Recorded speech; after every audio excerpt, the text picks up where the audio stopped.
Praise the Lord. இன்றைக்கான வசனம், மதிகேடரே, வெளிப்புறத்தை உண்டாக்கினவர் உட்புறத்தையும் உண்டாக்கவில்லையோ? யாரை பார்த்து ஆண்டவர் முட்டாள் அப்படின்னு சொல்றாரு, மதிகேடர்னு சொல்றாரு? யாரை பார்த்து தெரியுமா? மெயினா அங்க வேதத்தில் அவர் சொல்லியிருக்கிறது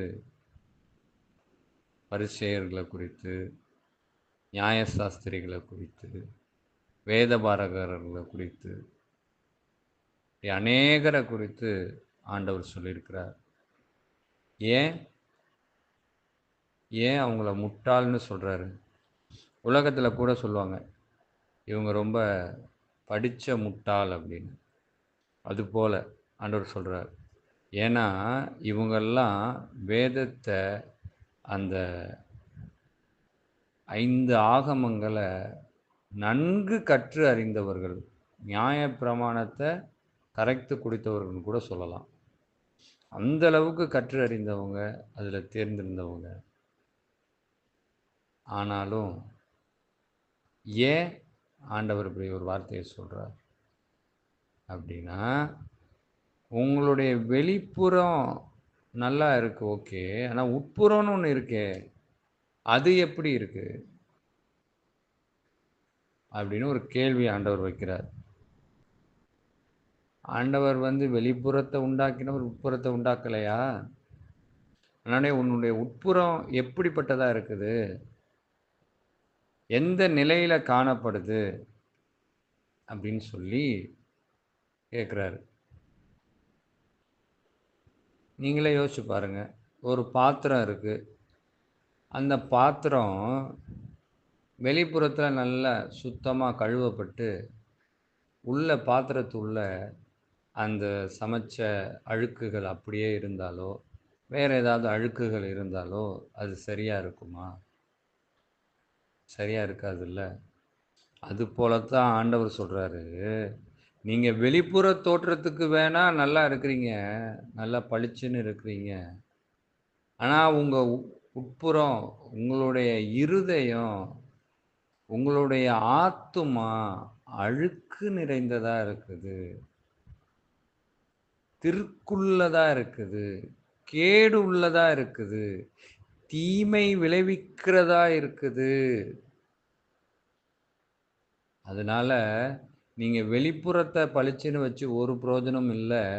உங்களுடைய உட்புறமாகிய இருதயத்தை, உங்களுடைய ஆத்துமாவை பரிசுத்தமாக வச்சுக்குங்க, தூய்மையாக வச்சுக்குங்க, அழுக்கற்றவர்களாக இருங்க அப்படின்னு ஆண்டவர் சொல்கிறாரு. ஏன் அவங்கள பார்த்து அப்படி சொன்னார் அப்படின்னா, அவங்க எல்லாம் செஞ்சாங்க, ஓகே, பட் அதை தவறாக போதிக்க ஆரம்பித்தாங்க. இவங்க சரியானபடி அறிந்திருந்தாலும் கூட மக்களிடத்தில் கொண்டு செல்லும்போது அதை தவறாய் போதித்து மக்களை துன்புறுத்துகிறவர்களாய் மாறினார்கள். மக்களுக்கு கொடுமையான சட்டங்களை விதித்தார்கள். இதே இதில் பின்னாடி பார்த்தீங்கன்னா, மக்கள் மீது அரிதான சுமைகளை நீங்கள் சுமத்துக்கிறீங்க. அதாவது யாருமே சுமக்க முடியாத சுமைகளை சுமத்துக்கிறீங்க. அது பொருளாக இருக்கலாம், இல்லைன்னா அப்போ இந்த டேக்ஸ் கலெக்டர்ஸ்லாம் அதிகமாக இருந்தாங்க, அதனால் வரியாக இருக்கலாம், இப்படி பல விதங்களில் இருக்கலாம். மக்களை ஒடுக்குகிறீங்க. ஆனால் நீங்கள் என்ன சொல்கிறீங்க? நாங்கள் 5 ஆகமத்தையும் கற்று தேர்ந்திருக்கிறோம், நியாயப்பிரமாணம் எங்களுக்கு நன்றாகவே தெரியும் அப்படின்னு சொல்லிட்டு, ஆண்டவர் கொடுத்த நியாயப்பிரமாணத்திற்கு பதிலாக நீங்கள் உங்கள் சொந்தத்தில் சிலவற்றை சேர்த்து கொண்டு மக்களை துன்பப்படுத்தி கொண்டிருக்கிறீர்கள். உங்களுடைய இருதயத்திலையும் உங்களுடைய உள்ளான காரியங்களிலும். ஆனால் வெளிப்புறத்தில் நீங்கள் எப்படி சொல்கிறீங்க? நாங்கள் ஆண்டவர் சொல்கிறபடி நடந்துகிட்ருக்குறோம், ஆண்டவர் சொல்கிறபடி நாங்கள் வாழ்ந்துக்கிட்டுருக்குறோம், அந்த நியாயப்பிரமாணத்தை நாங்கள் கடைபிடித்து கொண்டிருக்கிறோன்னு சொல்லி போலியான வாழ்க்கை வாழ்ந்து கொண்டிருக்கிறீங்க அப்படின்னு ஆண்டவர் சொல்கிறார். அதே மாதிரி தான் பழைய ரசத்தோட புது ரசத்தை நாம் கலக்க முடியாது. பழைய ரசத்தோட புது ரசத்த கலந்தா, திராட்சை ரசத்த கலந்தா, அதுவும் சேர்ந்து கெட்டு போகும். அந்த பாத்திரத்தையும் பீறி போடும். பாத்திரங்கும்போது நம்மள குறிக்குது. பழைய ரசமாகிய நம்முடைய வாழ்க்கையில இருக்கக்கூடிய பழைய நிலைய நாம மாற்றாம, புதிய வாழ்க்கைய உள்ள புகுத்துறதுனால ஒரு பிரயோஜனமும் இல்ல. அங்க மாற்றம் வரப்போறதில்ல. ஏன்னா, பழைய ரசத்த மாற்றுனா தானே புது ரசம் உள்ள வரும். இல்லன்னா பழைய ரசத்த வந்து வெளியில கொட்டி போடணும். இல்லன்னா அத வந்து அகற்றி விடணும். அப்பதான் புது ரசத்த நம்ம ஊற்ற முடியும். இல்லன்னா எப்படி ஊற்ற முடியும்? பழைய ரசம் என்ன? நியாயப்பிரமாணம். நியாயப்பிரமாணத்தின் மூலமாக பாவம் என்ன அப்படிங்கிறத நாம அறிந்து கொண்டோம். ஆனா நியாயப்பிரமாணத்திலே நாம பூரணம் அடைந்துருவோமா அப்படின்னா, அப்படி இல்ல. புதிய ரசம் இயேசுவின் இரத்தமாகிய புதிய ரசம், கிருபையின் பிரமாணம் உள்ள வரணும். கிருபையின் பிரமாணம் உள்ள வரும்போது தான், நாம பூரணம் அடைய முடியும். வெறும் நியாயப்பிரமாணத்தை மற்றும் வைத்துக்கொண்டு, நாம என்ன பண்ண முடியாது? பூரணம் அடைய முடியாது. அதத்தான் ஆண்டவர் இங்கே சொல்றார். அத மட்டும் வைத்துக்கொண்டு நாம பூரணம் அடைந்துடலான்னு நம்ம நினைக்க முடியாது. நான் உலக பிரகாரமாவே சொல்றேனே. இன்னைக்கு வந்து எவ்வளவோ பேர் வந்து பணி செய்து கொண்டிருக்கிறாங்க. அதில குறிப்பா துப்புரவு பணியாளர்கள எடுத்துக்குங்க. அவங்க பார்க்கும்போது தோற்றத்துக்கு வேணா அவங்க ரொம்ப சுமாரா இருக்கலாம். அவங்களுடைய உடைகள் எல்லாம் அழுக்கா இருக்கலாம். ஏன்னா, அவங்க பார்க்குற வேலைகள் அப்படி. ஆனா, அவங்களுடைய உள்ளம் எப்படிப்பட்டதா இருக்கிறது? அவங்க உள்ளம் வந்து தூய்மையா இருக்கா? அதத்தான் ஆண்டவர் பார்க்கிறார்.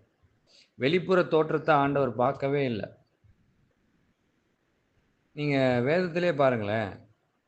பேதுரு வெளிப்புற தோற்றத்துல ஒரு மீனவன். மீனவன் அப்படிங்கும்போது நம்ம சாதாரணமா நம்ம நினைக்கிறோம் இல்லையா? மீனவன். ஆனா, அவங்க தான் இன்னைக்கு நமக்கு வந்து அதிக விதத்துல போஷிச்சுட்டு இருக்காங்க. ஆண்டவர் அவங்கள கொண்டு போஷிச்சுட்டு இருக்காரு கடல் மச்சங்கள கொண்டு. ஆனால் நம்ம என்ன நினைக்கிறோம்? அ ஆவரேஜா ஒரு பெரிய லெவல்ல நம்ம நினைக்க மாட்டோம். இதே ஒரு தொழிலதிபர், பெரிய ஒரு கார்ப்பரேட் ஓனர் அப்படின்னா, அத நம்ம பெரிய லெவல்ல நெனைப்போம். ஆனா, இவங்கள நம்ம அவ்வளோ பெருசா நம்ம நினைக்க போறது இல்ல. ஆனா, அந்த பேதுரு உள்ள இருந்த அந்த ஆத்துமா 3 1/2 வருஷம் ஆண்டவரோடவே கூட நடந்து வந்திருக்கு. எவ்வளோ விஷயங்கள்ல. அதத்தான் ஆண்டவர் சொல்றார். நீங்க மேலோட்டமா பார்க்காதீங்க. உங்க உட்புறத்த சுத்தப்படுத்துங்க. உட்புறத்த சுத்தப்படுத்தாம நீங்க மேல்புறத்த வந்து என்னதான் நீங்க பெயிண்ட் அடிச்சு பளபளன்னு வச்சாலும் அதுல ஒரு பிரயோஜனமும் இல்ல. உட்புறத்த சுத்தப்படுத்துங்க. இது கிறிஸ்தவர்களுக்கும் பொருந்தும். ஆவிக்குரியவர்ன்னு சொல்றவர்களுக்கும் பொருந்தும். பரிசுத்தவான்கள் என்று சொல்கிறவர்களுக்கும் பொருந்தும். அவங்களுடைய வாழ்க்கைய பொறுத்து தான். அவங்க வாழ்க்கை இன்னைக்கு எப்படிப்பட்டதா இருக்கிறது? சாட்சியுள்ள வாழ்க்கையா இருக்கிறதா? மற்றவர்களுக்கு சாட்சியுள்ள வாழ்க்கையா இருக்கணும். சும்மா மேல மட்டும் நம்ம வந்து வெள்ளை உடை அணிந்து கொண்டு, நான் பரிசுத்தவான் காமிக்கிறதுல ஒரு பிரயோஜனமும் இல்ல. நான் யாரையும் குற்றப்படுத்தல. பட் ஃபேக்ட் இதுதான். ஏன்னா இன்னைக்கு அநேகர் இந்த போலி வேஷங்கள போட்டுக் கொண்டிருக்கிறாங்க. வேத வசனங்களின்படி தான். ஆட்டுக்குட்டி தோல் போர்த்தின ஓநாய்கள் அப்படின்னு. அந்த மாதிரி தான் இன்னைக்கு அநேகர் இருக்கிறாங்க. வெளியில பார்த்தா வெள்ள உடை. ஆனா உள்ள அவ்வளவும் அசுத்தம். நான் திருப்பியும் சொல்றேன். எவ்வளோ பரிசுத்தவான்கள் ஆண்டவருக்காக தங்கள வந்து தியாகம் பண்ணியிருக்கிறாங்க. உடைகளோ, மற்ற அவங்களுடைய பழக்கவழக்கங்களையோ. நான் அவங்கள சொல்லல. ஒரு சிலர் இந்த மாரி பண்ணி கொண்டிருக்கிறாங்க. அவங்கள நான் சொல்றேன். அது எவ்வளோ பெரிய கேடு அது. வெளியில பரிசுத்தவான் மாரி காமிச்சுக்கிறது, உள்ள அசுத்தமான காரியங்கள செய்கிறது. நியூஸ்லயே நெறையா பார்க்குறோம்ல. எவ்வளோ பாஸ்டர்ஸ் வந்து சிக்குறாங்க. மெயின்லைன் சர்ச்சஸ்ல, இண்டிபெண்டன்ட் சர்ச்சஸ்ல, இந்த மாரி இவங்க இந்த தவறு பண்ணாங்க, அந்த தவறு பண்ணாங்க. ஆனா வெளியில என்ன? பாஸ்டர். ஆனா உள்ள அசுத்தம். அதே போல தான் குடும்ப வாழ்க்கையிலயும் வெளியில பாஸ்டரோட மனைவி, அ பாஸ்டரோட மனைவி, அதே போல் பாஸ்டரோட பிள்ளைகள் இப்படி வேணால் சொல்லிக்கலாம். என் கணவன் பாஸ்டர் அப்படின்னு சொல்லிக்கலாம். ஆனால் குடும்ப வாழ்க்கை இன்றைக்கி எப்படிப்பட்டதாக இருக்குது? சாட்சியுள்ள வாழ்க்கையாக இருக்கிறதா? மற்றவர்களுக்கு சாட்சியான வாழ்க்கையை வாழ்கிறோமா? அது மிகப்பெரிய கேள்விக்குறி தான். ஏன்னா அநேக நேரங்களில் நாம் சாட்சியை இழந்து போகிறோம்.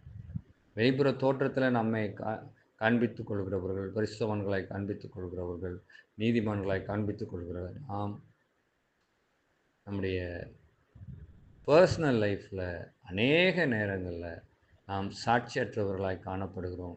உள்ளே அசுத்தம் நிறைந்தவர்களாய் காணப்படுகிறோம். அழுக்கு நிறைந்தவர்களாய் காணப்படுகிறோம்.